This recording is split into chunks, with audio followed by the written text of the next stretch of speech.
Virtual Racing School was developed to provide support to the next generation of sim racers. No matter if you're a rookie or veteran or what car or track you'll be racing, our goal is to provide training every step of the way.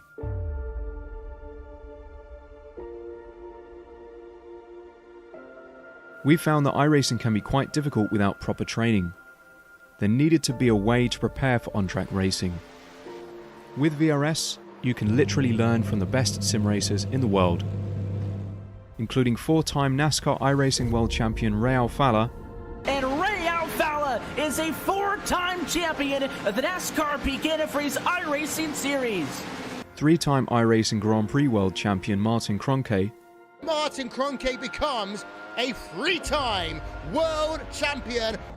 Rallycross World Champion Mitchell de Jong. Mitchell de Jong is now champion for the iRacing Rallycross World Championship Series. And many other top sim racers. Data packs include everything you need to start learning. Our World Championship coaches create the data packs by setting a hot lap or a series of fast laps for you to compare, analyze, and replicate. Data packs also include a tutorial where the coach points out techniques they use to hit the fast lap. This gives you access to the latest driving techniques and setups before you even hit the track. Sign up for a free account and download the VRS telemetry logger. With this application running seamlessly in the background, your laps automatically start syncing to the VRS website. From there, you can analyze and compare two laps of your choice, whether it's your data, the coaches, or your teammates. VRS will automatically target improvement opportunities so you can get up to speed even faster.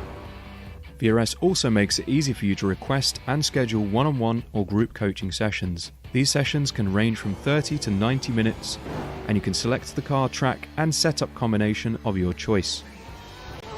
Visit virtualracingschool.com today to sign up and get started.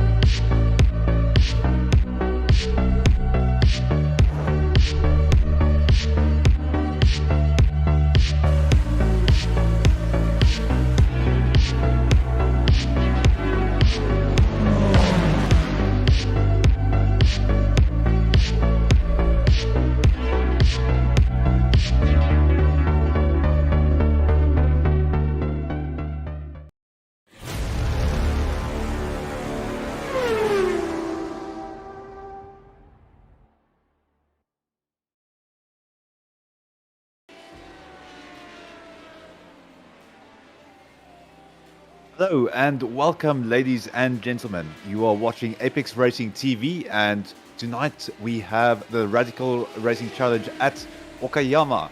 In the commentating booth with me, I've got Sam Fitzpatrick and Dennis Branch handling the camera and productions for us. So lots of action tonight. It's a wonderful circuit. We've got some high participation, so there's bound to be some good action. Sam, just from your side, welcome. And Okayama, we've spoken about this, an absolutely wonderful circuit. Why do you think this is such a great track for racing? I think it's maybe the combination of corners is really good. We've got lots of hairpins towards the end of the lap. We've got some pretty good sweepers at the beginning of the lap. The track width is good. You know, it varies a little bit throughout, but it's not too wide, not too narrow. I'm a huge fan of this place. I was saying before the broadcast, I think it's great for all kind of cars, and the Radical is no exception. And with we had about 150 drivers sign up for this for this split, and so we're going to have a very high strength of field tonight. It should be very entertaining to watch. Definitely agree with you, and especially with those corners, I think that first sector of the track is quite fun. You've got the sweeping corners of first corner, Williams, the Moss S, and then ends kind of accumulates in the Atwood curve, which is this increasing radius corner at the end of the at the start of the back straight, which is extremely important. And then you start with that technical middle section, which is just absolutely fun to go through. And then you've got that the track starts to open up again as you get towards the end of the lap, as we can see here on screen with us. But yeah, lots of participation for the night. In terms of the championship, it's a bit difficult doing the mental gymnastics with the drop rounds. But leading at the front is Josh, Cam, and Greg Sites, and then behind them Arturos Candelas. Some interesting performances from really these drivers, Sam. Any favorites in between them that you're looking at? Well, I think Cam has been in a really good run of form recently, so I think he's established himself as the maybe as the favourite with the lack of rounds remaining to go. This is the third final round of the championship, I believe. But you know, with those drop scores, Sites has still got a chance. That 5 wins apiece at the moment this season are Sites and Cam, and so really those two are the huge favourites for any race that they turn up to. So I'd give the slight edge in the championship to Josh Cam, but Sites, especially with his qualifying performances recently, has really got the potential to still win this title. We would definitely hope for a fight. Currently on screen for our site, just taking us through that technical middle sector of the circuit. So just went through Revolver Corner and now on the way up to Redmond. Actually a good opportunity to perform some overtakes here if you can get your braking right. But then also crucially working here through Hobbs. This is a particularly tricky corner here with the fact that you're going up the hill. It's a very sharp corner that you need to get on the throttle as quickly as possible because you need to keep the speed up through these last 2 corners. I can imagine it getting very difficult with these radicals with their loose rears through that Hobbs corner with the kind of jump that your rear gets with the elevation change. What do you think, Sam? Yeah, I think that whole section, particularly just trying to get the power down, is ever so tricky. You've got to be very patient, and yeah, Hobbs in particular, as you were saying, you know, really quite a tricky corner with the elevation change as well. It's a little bit off camber. And he's found a couple of corners as well onto the pit straight. Currently Sites at the top. So every week could almost become my catchphrase. I don't know. I think there's a few contenders, but they always get faster on the second lap. So I expect to see improvements. Great to see NEA Barber out there. I imagine you're probably not familiar with him, Johan. However, you did see him at Road Atlanta taking pole by about 0.3 of a second. There was a glimpse as to Barber's pace. This is his Smurf account. This is his kind of number 2 account. But hence why he's in car number 18. He would normally be up in the top 5 seeds. He's got in 4th place, and he's going to be one of the first drivers to complete his second lap of the session. I must commend you on that, Sam. I don't know how many books you've got lying around there, but knowing the Smurf accounts, it's pretty impressive. Quite a few jumps happening as the second laps go in, and there Baba jumps to the top of 122.851. Very good, especially for the second one, but you can see just how close these drivers are. Mere tenths separating the drivers. That's actually pretty close if we consider some of the other races we've had this season. Definitely setting up to be a very interesting race, I would think. Yeah, and a little bit of a mix-up of the grid as well, seeing that Sites is down in 4th place. He's taken so many pole positions so far this season. And Cam down in 6th place. Those two drivers have won every strength of field race so far this season. So for them to be down in 4th and 6th, it's quite a surprise. Great to see Reinhardt up there. He's been qualifying very well throughout the season. Good to see him actually get up on the second row of the grid. But Barber and Crab probably the biggest surprise, honestly, up there on the front row of the grid. So quite a mix-up, and as you were saying, extremely close. The top 15, well, better example, top 14 separated by 7/10.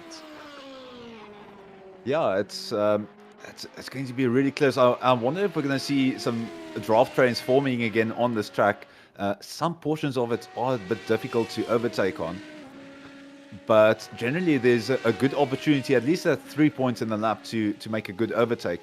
So definitely opportunity for the drivers, but I think there's also a big opportunity to lose out if you make a mistake in some of the more critical corners. So currently, Baba and Reinhardt in the pits. Crab seems to be still going on the track. And as you said, Sainz in 4th position, and just showing how difficult or how competitive this field is going to be. So he's just coming through Atwood Curve right now. Seems to be a slightly slow exit, and yeah, he's going to bail on that one. I think he might have actually finished. Some interesting names on track at the moment. So Crab now going for another run. Some difficulty through the first three sectors of the circuit. I think at this point he's just kind of getting a bit of practice in getting ready for the race start. It is a bit tricky once you get going. It's not that big of a run you've got down to the first corner, so it's going to be a lot of pressure right off the bat. But you might get away with it if you don't have the most ideal of starts. Yes, the session has advanced over. I'm a bit concerned we're not going to have Cooper on the grid because he's down in 22nd place. I'm not sure if he's actually joined the server. He didn't set any lap times, and yet the session's still advanced. So no Cooper, I think, out there. Yeah, there we are. Barber on pole position. Yeah, so incredible qualifying performance there from Ennio Bava. Then we've got Paul Crabb second position. Michael Reinhardt claiming third again. Then we've got Greg Scythe in fourth. A bit of a different position for him. Then we've got Tabernik in fifth position. Josh Cam sixth. And then John Aldridge seventh. And Castles, Chris Cash, Dylan Freckleton, Fraser Smith, and Ross Banfield in 12th position. Then we've got Juan J. Pena, 13, Christian McCraley, Friedrich, Kundelis, Basson, Kirikopoulos, Lee, Putiklis, Taylor, and then Copper at the end. So it seems like he has joined, if the timing software is correct. Hooray. Yes, he's So on the that's grid. Excellent stuff. So just a few more drivers to join. You can see Ennio Bava there on the outside. That's going to be a very, very nice starting position there. It's going to allow him to really open up that first corner, unless Crab is able to really worm his way into the inside line. You do not want to have to take a further line further to the outside, since that corner does kind of make it difficult to run as wide as you want to. But then you can fight back into Williams on the inside for the next corner.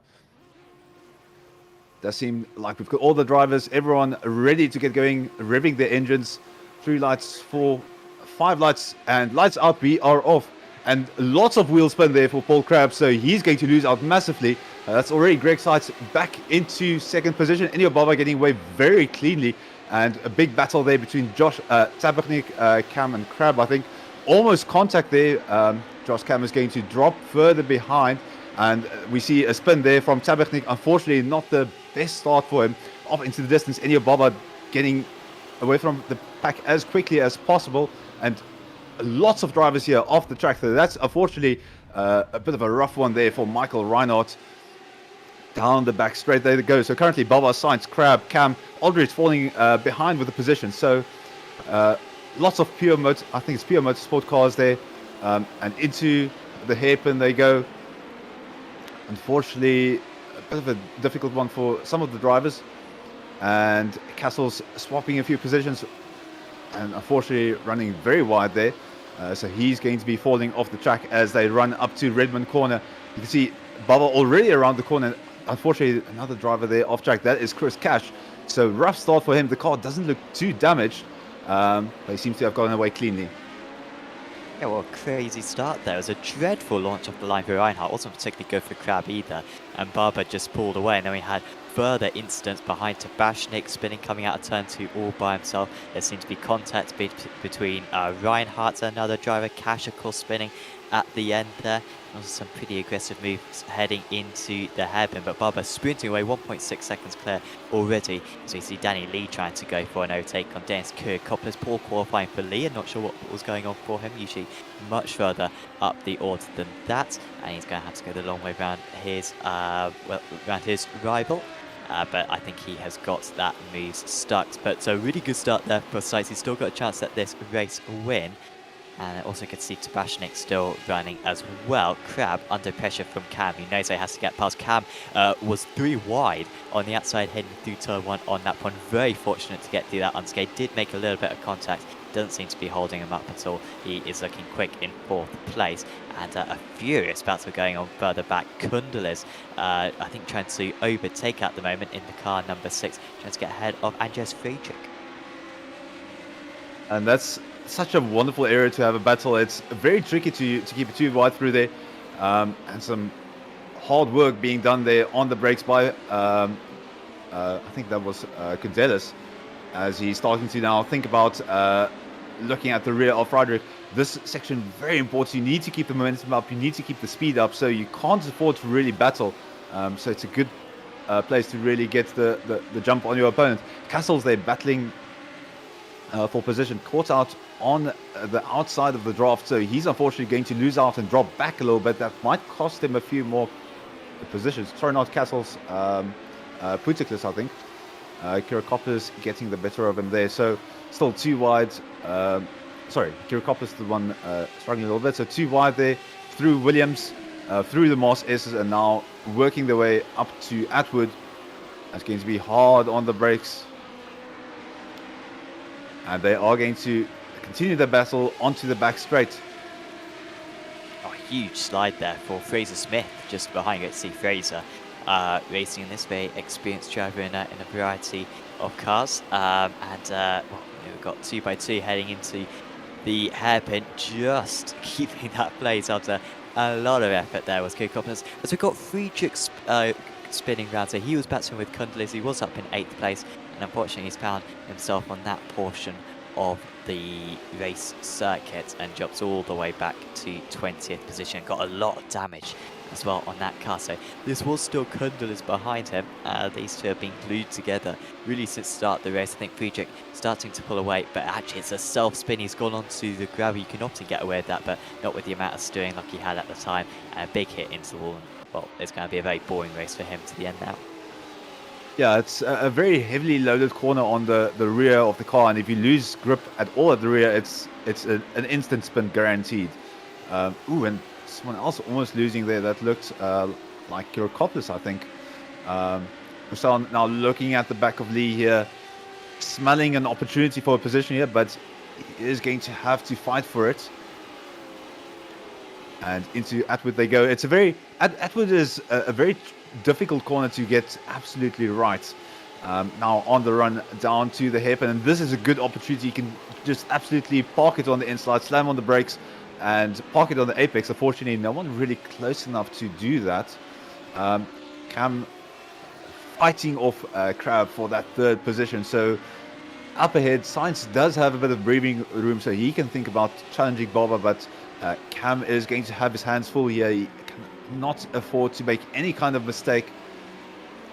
Otherwise, both Crab and Aldridge are going to be on his wing.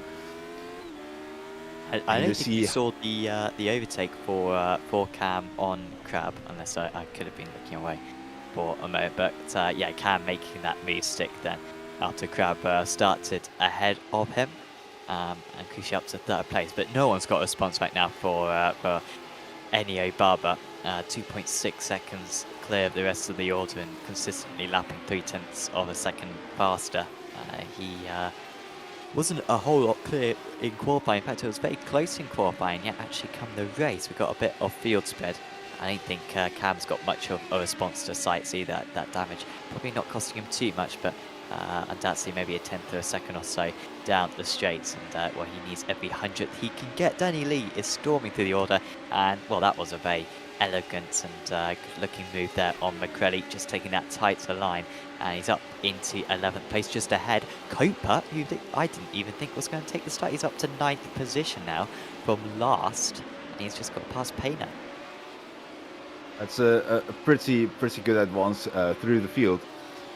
I'm just quickly going to take the opportunity and say I definitely would like to see the stats of someone like Baba on the VRS service. So VRS being one of our sponsors, so just going to take a quick moment to talk about them. And VRS being a virtual racing school, being a very useful tool to improve your track performance. So they've got 50 data packs for road and oval racing with setups, track guides, but specifically the important part, the data analysis software where you can compare your laps with that of data packs that are uploaded, of course. And then they've got one-on-one coaching, so definitely a good tool to improve your racing. Not that these guys need, though. No, these are some excellent drivers. I mean, we had 140 drivers, I think, sign up for this split. And seeing that there's only 22 of them, and shades of yellow in the top kind of 20% or so of the drivers who signed up. That's dreadful. That's smart. 15. As you can see, the strength of field 4.7, possibly our highest of the season. So excellent stuff. As Cam, of course, was able to make that move. He was up into third place. Hasn't pulled away ever since. Crab is staying in the draft. You know, this car has got a decent draft effect, but it's also affected by the turbulent air.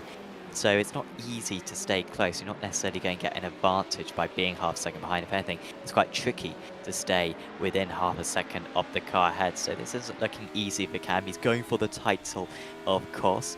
5 wins already to his name this season. 12 rounds, and 4 of them are jobs. So he's got 8 rounds that count. And so we're going to have a situation come the end of the season where you know, Cam and Sights are going to have a huge amount of race wins. Sights with 5 race wins himself.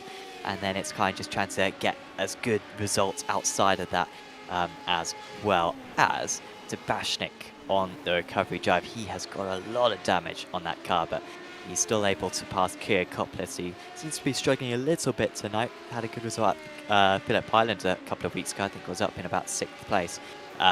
Tonight, a bit further down, Tabashnik, who started in 3rd position, is up into 15th. Yeah, it's he had a bit of a recovery drive ahead of him, but he's done well to mitigate the damage. And Buson here with McCready behind him, so he's being kept busy and kept honest. Ooh, and the rear just stepping out there, so good, very good save there from Buson. Very tricky corner there through the hairpin where the rear just wants to step out on you, especially once you get on the throttle, but he's managed to stay ahead, keep it very respectable gap to Castle, so he's not in immediate danger from a lunge, but there's definitely no room for another mistake on the rest of the track. Sorry? So I was just going to say, they're not far behind Payne, so they need to make sure to keep the pace up. Payne is dropping back a bit. Of course, he was overtaken by Coper earlier on. He may have been overtaken by Kuntelis as well in the early stages. He's still up 3 places from his start, is Payne, but he is slower than Lee and Coas. Castles has just got past Buson in the background. You can just see that he's been competing in turn 1. So Payne is going to have a tricky race. He's got Lee coming up to him next, and then McCrelly, and you know, Castles can shake off Buson as well. I'm sure he'll be onto the back of him as well by the end. Yeah, it's going to be an interesting thing to see how it plays up. I just saw something I wanted to point out. Copa making 13 places in this race from his starting position, so that's a very impressive charge through the field. Now looking at 3rd place, and Cam is just absolutely defending for all that he's worth, keeping Crab behind him. Crab just keeping the pressure and piling it on as well as he can as they go through the final sector, so into Hobbs. Banfield also keeping the rear of his car in check, and he's looking good through this fast sector of the track. Aldrich's car in front of him just stepping out the rear a little bit, and there they go, drafting down the main straight.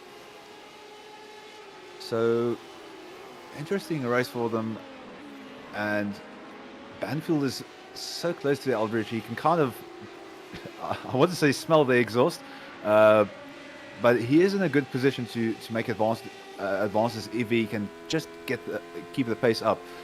Especially on this track, I think tire degradation might start playing a role, and if these gentlemen right here, Crab and Crab and Aldrich, have been fighting very hard, that might be a good opportunity for him. What do you think, Sam?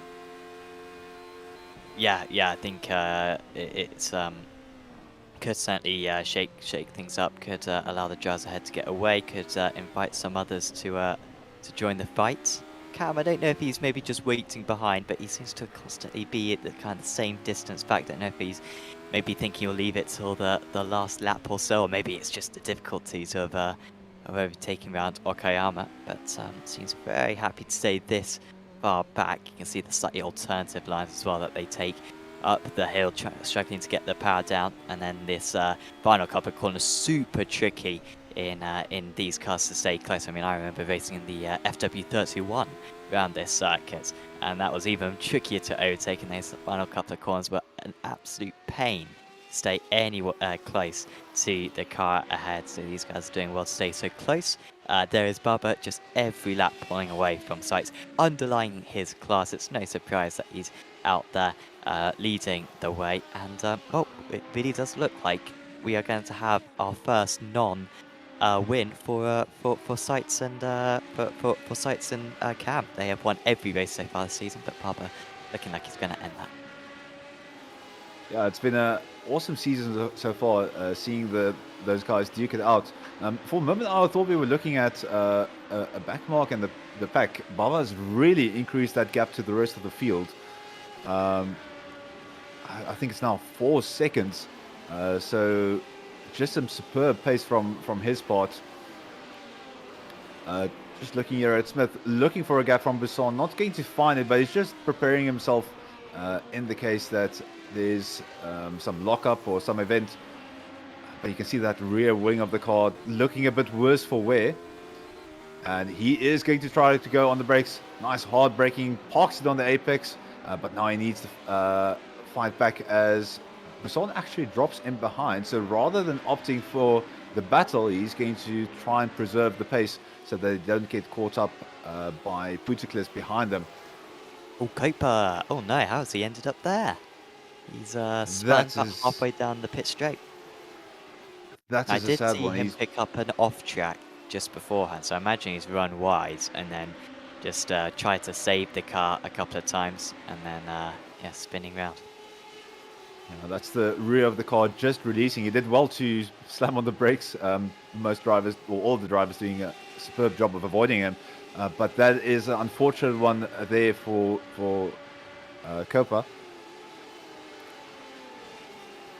Well, he's been And able to get through them all so far once today. Remember, he started right from the back, so he done a great job to get up into 9th position, and he's not going to have to overtake them all over again.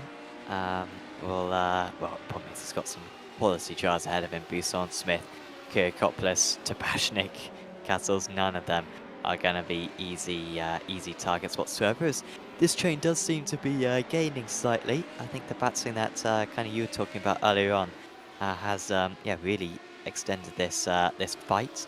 Because on that last lap, and well, you'll see the times actually pop up on the timing tower in just a moment. You can compare whether the gaps are coming down. Cam with a 23 something, I assume 23.2, and yeah, everyone behind him closing in slightly. Of course, the software which enables us to view all of these lap times is the SDK Gaming software, which yeah, provides our overlay. It's also our live timing software, which all of us are using at the moment. Keeps us in check with everything that's going on track. You can see the track map there, and there's 100 other elements as well. There's also a heads-up display as well that you can use with a fuel calculator. So it's great for endurance events and sprint events alike. So do make sure to check out sdk-gaming.co.uk to get yourself a subscription. Definitely some useful software there. Cam at the moment just, again, sitting... Crab at the moment just sitting there on the rear of Cam. So that train's still keeping intact. I think you might be correct. He might be biding his time just until the end of the race. It is a bit of a difficult job keeping cars in check behind you, unless Cam, of course, does have a bit of pace in the hand, and he's just settling into 3rd position and kind of playing it out for the end of the race.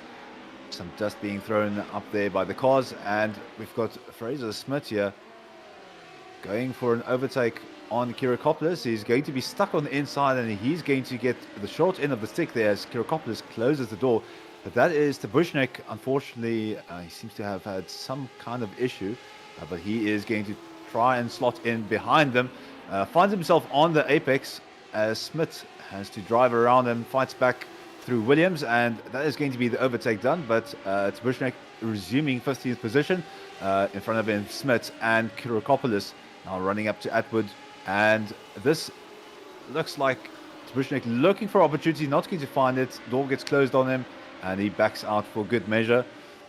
Down the back straight now, this is a good opportunity for them if they can get the pace. Unfortunately, Smith does have the advantage of the draft in front of him, so that is keeping him out of reach of Tbushnek. Smith positioning on the inside just in case, not finding the mistake they was hoping for, and they resume onwards.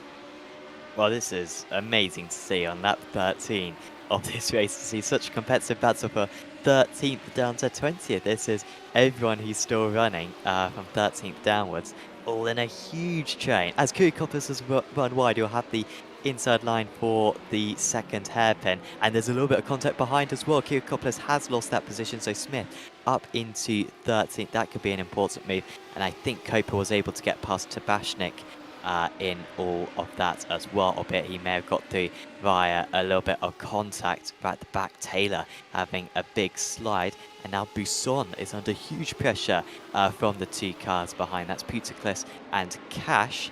Both drivers, I think, started up in the top 10. This is an absolutely furious battle, and you can see the movement as well just there from Koper, nearly losing the car on the exit of turn 1. And Tabashnik does look quite a bit quicker.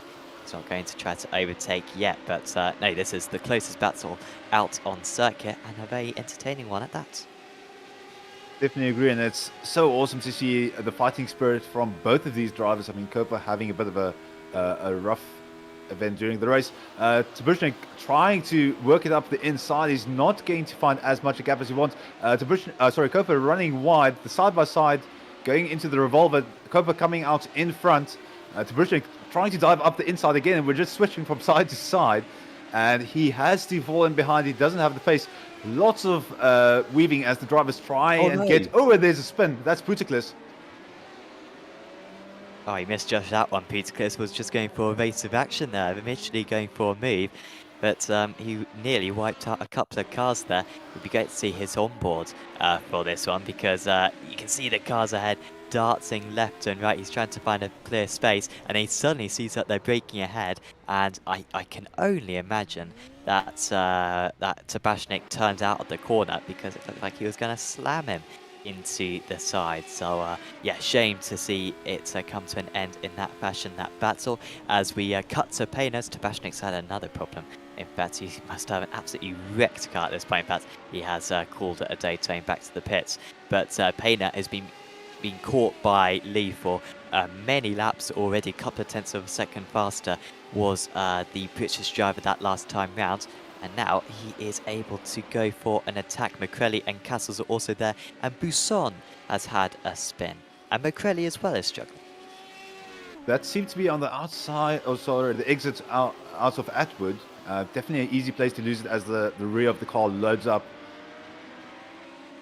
And yeah, that's exactly that. Too much throttle, too early, too much steering input, and that rear just lets go. Of course, the tires probably also letting go at this stage. We're 16 laps in.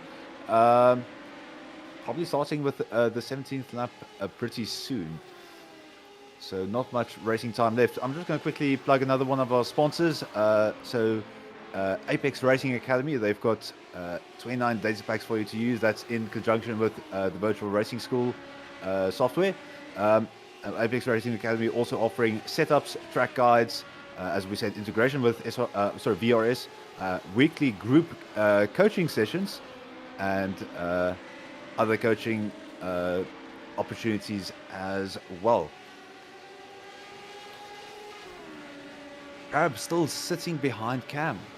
Wow. Yeah, I was just about to say, you know, we're gonna find out now if he has been waiting behind this this whole race, or whether he is going to finally ignite an attack. It doesn't look too promising for him at the moment. He's still got a couple more attempts. It's going to be at the end of that, back straight into the hairpin is going to be his big opportunity. In fact, they're starting to battle just behind as well, which will be good news for Krav, Aldridge and Banfield, occupied fighting one another rather than looking ahead. But this is fairly important for Cam. And, well, Lee is up into 9th position now, so he has got past Payner. But only one more round to go after this one. It is Nordschleife where Cam is very strong. But Cam's results have been so strong with the drop week. I believe if he won this, pretty much seal the title for himself. So yeah, really important that he tries to keep behind Crab as best as possible.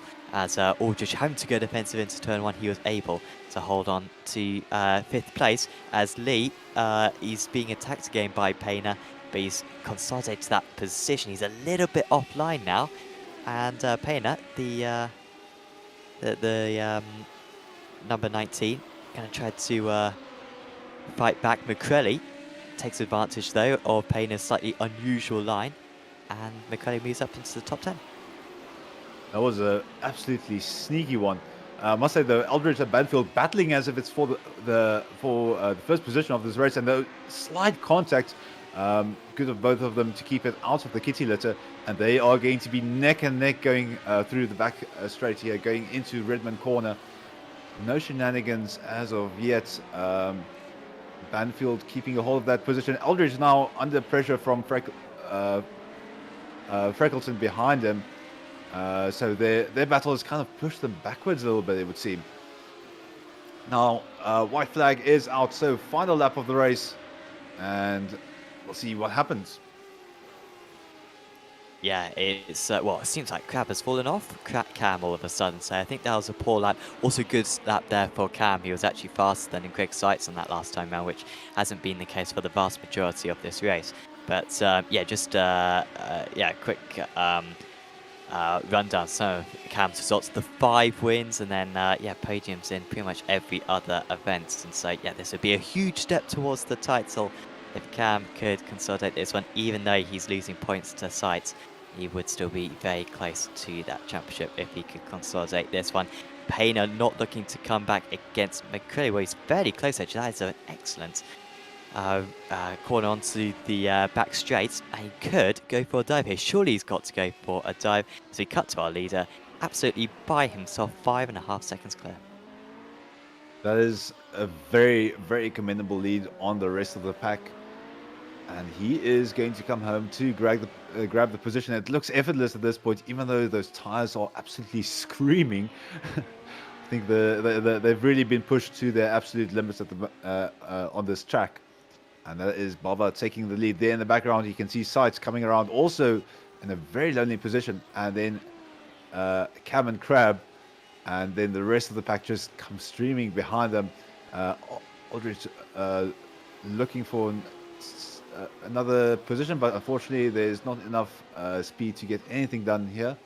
Lee in 9th position, that's also very, very commendable from him. Payner 11th position, behind him Castles. Kirakopoulos coming over in 14th as they all start streaming through. Copa working his way back to 15th, so rough race, but good fighting spirit there all the way until the end. Putiklis also running out in 17th position, and then in the background we can see Buson and Taylor also coming across the line. Very, very interesting race. Lots of mid-pack battling. Maybe not as interesting at the front, but the middle of the pack has really had the right idea, duking it out for position as if it was for the championship.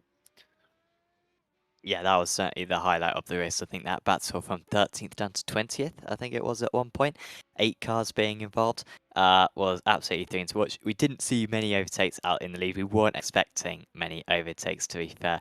But it was still pretty tense, and Cam did have to keep his resoluteness to convert that podium finish in the end. And yeah, just one more round of the season to go. They always go quick to these official championships. And here's the results here from Okayama. Yeah, so Inyo Bawa taking first position with a textbook race, everything just going so well. Then Greg Sainz taking second, Josh Cam consolidating those points in third, Paul Crabb fourth. Then we've got Ross Banfield, John Aldrich, Dylan Freckleton, Arturis Candelis, Daniel Lee, Christian McCrelly in 10th. Then we've got Joan J. Pena, Ant Castles, Fraser Smith, Dennis Kirakopoulos, Thomas Coper 15th, Chris Cash, Aldous Putiklis, Mike Pousson, and then Paul Taylor, Dorian Tabernik in 20th. I apologize if I've been reading your name wrong. It's a bit of a difficult name. And then Andreas Friedrich and Michael Reinhardt are running out the pack. Unfortunately, a bit of a rough race start for him, so he had to throw in the flag. But yeah, very, very interesting race indeed. Just quickly looking to see whether we've got some people lined up. So nothing at the moment. Also, just a quick reminder to give a like and comment to this video if you've enjoyed the race, or there's some interesting things that happen that you want to get your voice heard on. And also, if you want to see more races like this, we commentate on a regular basis. So definitely subscribe, hit that bell icon to get notifications of upcoming races or videos being released. And you can keep an eye on that. You can also find us on social media, so Facebook, Instagram, Twitter, and the handle you're searching for is Apex Racing TV. So you can find some interesting media there as well in regards to the races that have been happening. Yeah, one more round of the championship to go, Johanna. It's Nordschleife next week, as has become the custom thing in this series. Certainly since we've started broadcasting it, it's always the Nordschleife, and that's not the 24-hour circuit. Just the Nordschleife. And a bit of a twist this season because it's going to be at night, which we have discussed on previous broadcasts before, which it kind of shows our excitement about it, or maybe skepticism in parts as well. But well, that's going to be a tricky one because, I mean, fortunately, I'm not even able to access my rig, but I would not be fancying my chances around that circuit in the day, let alone the night. So that's going to be an insane circuit for these drivers, and a tricky one for us to commentate on, I think, next week. Yeah, I think we're going to get some pretty scary camera angles. Those curbs are probably very scary at night, given how aggressive they are. But of course, the Radical SR8 being at home at the Nordschleife, so it's always nice seeing them run there. But I'm just hoping this time they will actually see them. Not that these drivers haven't had practice in the dark. There quite a lot of evening races that we've run so far.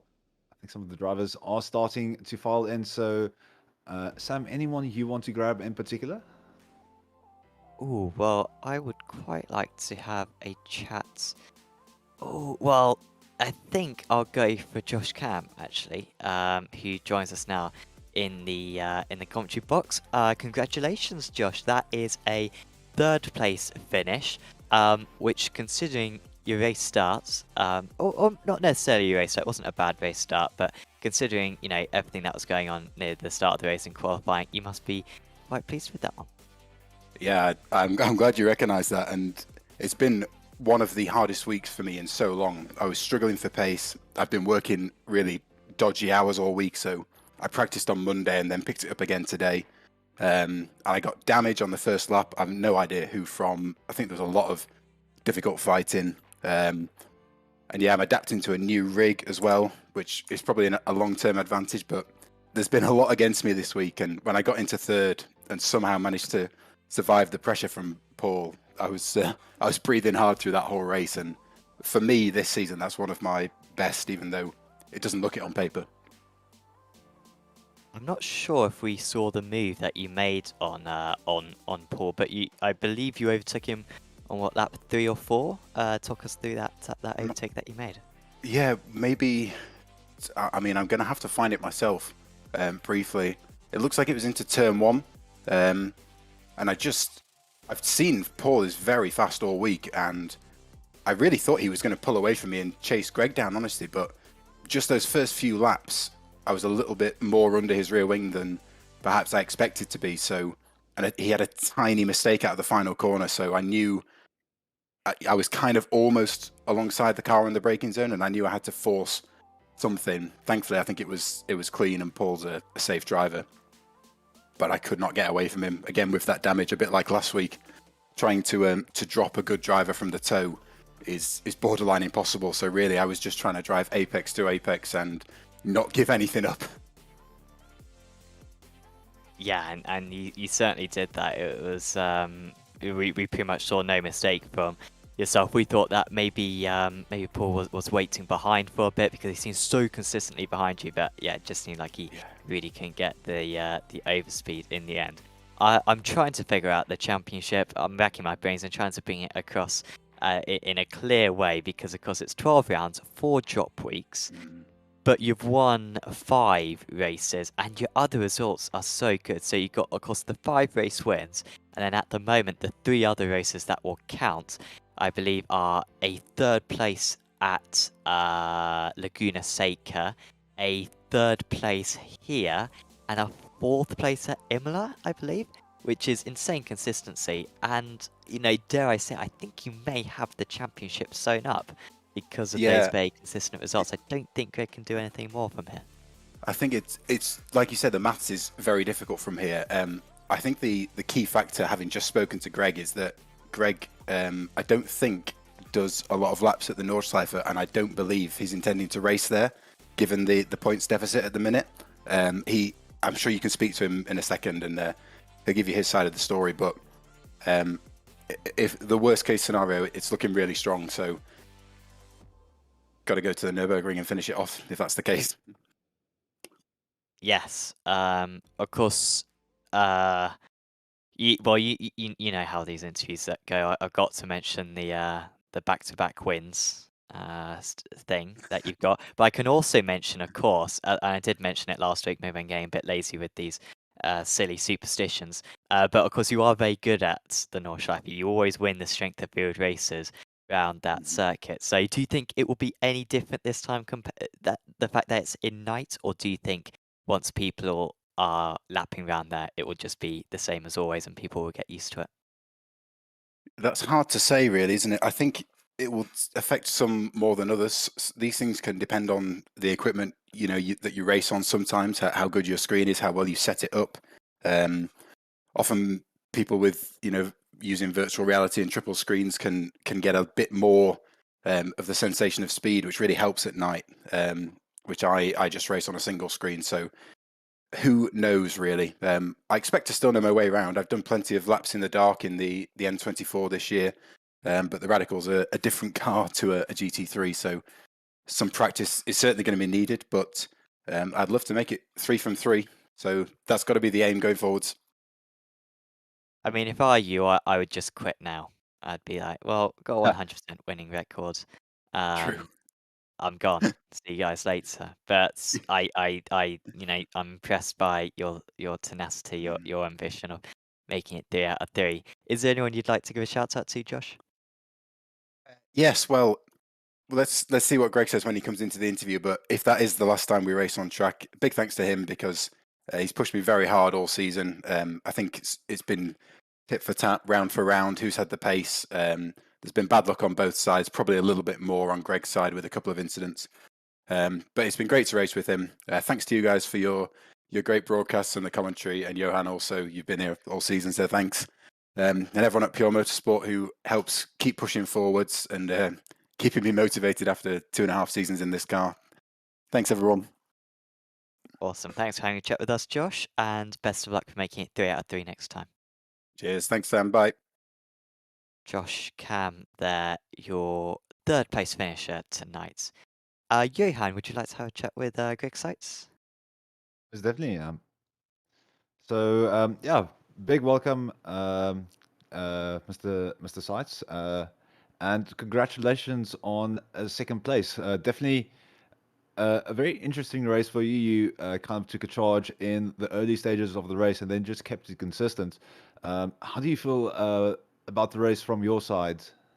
I mean, considering where I qualified, I'm really happy. I've been qualifying a little bit better all week, and actually the last 2 races I did, I qualified pretty poorly, but I was still got a very good jump, and kind of the seas parted for me, and so I got a little bit lucky there on the start. So I was happy with where I ended up, considering where I started, and I knew Aaron was going to be darn near impossible to catch. He's so fast.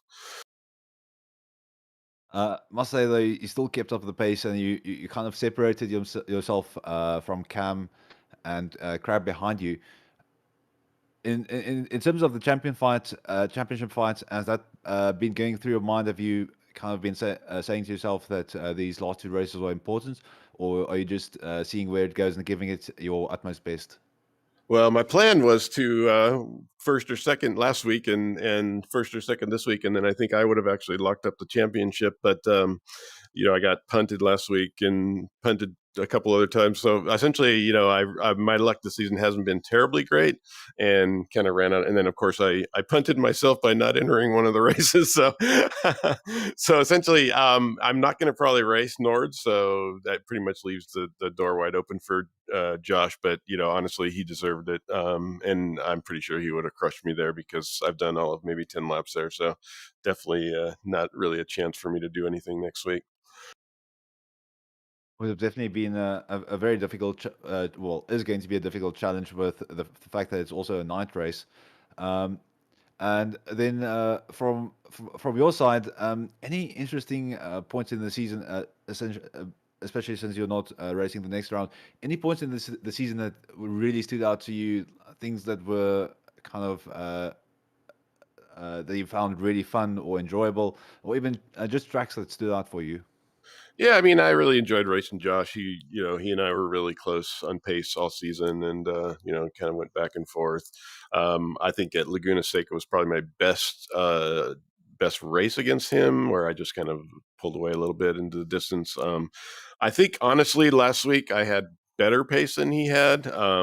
He got a break, going into turn one on I think the second or third lap when someone came out of the pits and parked themselves right on the exit of the turn, and that gave him a run. And that's when he got past me, and that's when I got hit by someone else from behind, and so that sticks out in my mind. But yeah, generally the whole season I had a lot of fun. For the most part, really clean racing. I just had some bad luck throughout the season. But Josh, we had a tangle like really early on in the season, and then after that, he and I, gave each other space, and I think there was super respectful racing between us. So again, my hat's off to him. He did a great job throughout the season. We didn't have a huge number of races where we were side by side the whole race, but we did have a fair number of them, and we never tangled again. So really great racing on his part. Was definitely great watching you as well. I know it's a bit early to ask, so I'm not expecting a serious answer since you're probably still making up your mind. But are we going to be seeing you next season again, or you thinking about moving to a different vehicle next season? No, I think I'm gonna probably be back. This was my first season in this car, and it's definitely grown on me. I think I'm slowly improving in it. So yeah, I think I'll be back. What I'm really looking forward to is some more league racing in this car, honestly, because it's kind of fun, and it would be nice to have essentially a group of guys that was consistent throughout the season, because that always is a lot of fun. So, but yeah, for the officials next season, I'm pretty sure I'll be there. We'll be definitely looking forward to seeing you. And also, if you change your mind, we're definitely going to look out for your name at the Nordschleife. But if you decide otherwise, then we'll see you next season. But I must say, congratulations on an absolute stellar performance over the entirety of the season. It's been an absolute joy watching you guys go at it. And yeah, definitely some very, very good driving from both of you. From your side, any shout outs, any people that have been supporting you all this time that you want to maybe give a shout out to, or people that you want to mention? Yeah, my team, Rust Racing. Although unfortunately, Mitch has had some issues, so he wasn't able to race as much as we had hoped. Again, Josh for just really really clean and great competition this season, and then Aaron and a couple of the Aussie guys that I hook up with in practice, and we have a lot of fun and laughs together. So yeah, really fun season. Awesome stuff. Thank you so much for your time, Greg, and I hope you have a lovely weekend up ahead. Thank you, Jan. That was Greg Sites, ladies and gentlemen. Sam, we've still got some interesting racing going on Apex Racing TV for the rest of the weekend. Do you want to take us through that? Yeah, I mean, the first one, or the one that I'm most excited for, is tomorrow. We've got the first round of Season 5 of the Apex Racing Academy Formula 3 Virtual Racing School Super Series. That's a lot of words, but basically it's Formula 3 cars, really cool format. 2 races tomorrow at Red Bull Ring, and we've got 40 drivers signed up or so, so you're going to probably be 35 or so on the grid. That's going to be really fun, and that's going to be continuing all the way into next year. I think February end of that season. Actually, sign-ups are still open. If you really want to take part in some F3 racing, go visit apexracingleague.com. You can quickly get yourself signed up. But do certainly watch it tomorrow on Apex Racing TV, because got some real stellar drivers, big range in driving talent. So it should be fun up and down the order. There's also Spec Racer Ford on Sunday, I believe. IGP Fun on Sunday. I think Rick Maytech are going to be broadcasting on Monday evening. Also the Colorado karting tour, I think, on Sunday evening. We've got GT3 AM Trophy coming.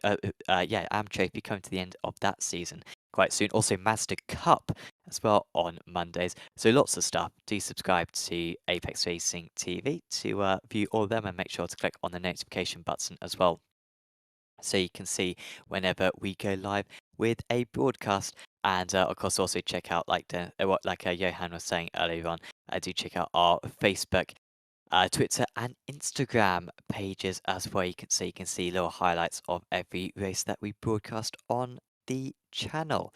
But for now, from myself, Sam Fitzpatrick, from Johan Karanis, and from Dennis Branch, we are going to say goodbye, and we'll see you next time for the season finale at the Nordschleife. See you then.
Virtual Racing School was developed to provide support to the next generation of sim racers.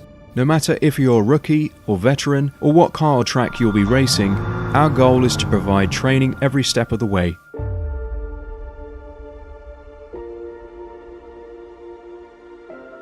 We found that iRacing can be quite difficult without proper training. There needed to be a way to prepare for on-track racing. With VRS, you can literally learn from the best sim racers in the world, including 4-time NASCAR iRacing World Champion Ray Alfala. And Ray Alfala is a 4-time champion of the NASCAR Peak Antifreeze iRacing Series. 3-time iRacing Grand Prix World Champion Martin Kroenke. Martin Kroenke becomes a 3-time world champion. Rallycross World Champion Mitchell de Jong. Mitchell de Jong is now champion for the iRacing Rallycross World Championship Series. And many other top sim racers. Data packs include everything you need to start learning. Our World Championship coaches create the data packs by setting a hot lap or a series of fast laps for you to compare, analyze, and replicate. Data packs also include a tutorial where the coach points out techniques they use to hit the fast lap. This gives you access to the latest driving techniques and setups before you even hit the track. Sign up for a free account and download the VRS telemetry logger. With this application running seamlessly in the background, your laps automatically start syncing to the VRS website. From there, you can analyze and compare 2 laps of your choice, whether it's your data, the coaches, or your teammates. VRS will automatically target improvement opportunities so you can get up to speed even faster. VRS also makes it easy for you to request and schedule one-on-one or group coaching sessions. These sessions can range from 30 to 90 minutes, and you can select the car, track, and setup combination of your choice. Visit virtualracingschool.com today to sign up and get started.